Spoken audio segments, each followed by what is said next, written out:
Hi everyone, welcome to day 28 of my daily challenge, which is to train and learn every day. Today is Sunday the 30th of January 2022. The training for today has been a bit of a recovery 5k jog. Wasn't feeling good, tweaked a bit of a knee and a few other things, but just excuses. So got a 5k jog in, and then I was going to call it a day, but then I had a bit of a thought for the day today, which led me to do another 100 burpees just to finish off, so I'm doing those now. And the thought for today is the last line of a quote from Marcus Luttrell, who is the real-life lone survivor, from the movie and the book. If you haven't read it or seen the movie, it's a spectacular, unbelievable story of a group of Navy SEALs over in Afghanistan, I believe. But his last line of his quote is that you're never out of the fight. And those guys over there, they were fighting to the death against heavily outnumbered and just doing what they could until the end, basically, even though they knew the chances were very slim. But never out of the fight. So put that into perspective, I suppose.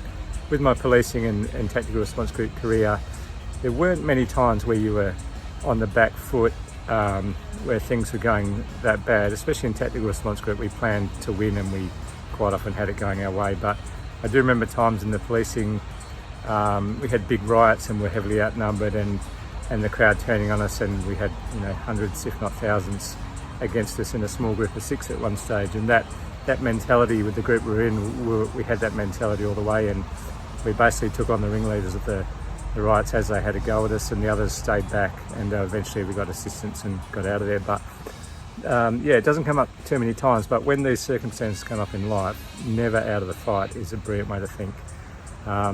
I put it into perspective with surfboat rowing. We've been over east in New South Wales, Queensland, eastern coast of Australia, and rowed in some really big cyclone waves conditions, 15-foot face, things like that. And there's times where you're out, 6 boats start the race, 3 boats might get hit by big swells on the way out and roll over and things like that. So we've been upside down, we've had oars scattered everywhere, we've been smashed by big surf. And the first thing we do is we get the boat back over, we collect the oars, get them back in the boat while the waves are hitting us, get the crew back together, and then start our row out to sea and turn the can and finish the race, because there's a chance some of those boats that made it out past the surf are going to roll it on the way in or not get in smoothly. There's a chance you'll overtake some, there's a chance you can still win, you can still get through to the next round or whatever it may be. So yeah, never out of the fight, that's for sure. And when you put it into a large scale perspective, or the big vision, I suppose, from a business point of view, sporting point of view, whatever it may be, it's very, very hard, if not impossible, to beat someone who's never out of the fight, who never quits. So you decide to keep putting one foot in front of the other, still think smart, but keep moving and don't quit.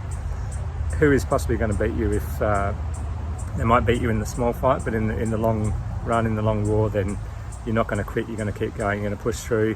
No one's going to beat you doing that. So thought for the day is you're never out of the fight, and with that in mind, I've got 100 burpees to finish off.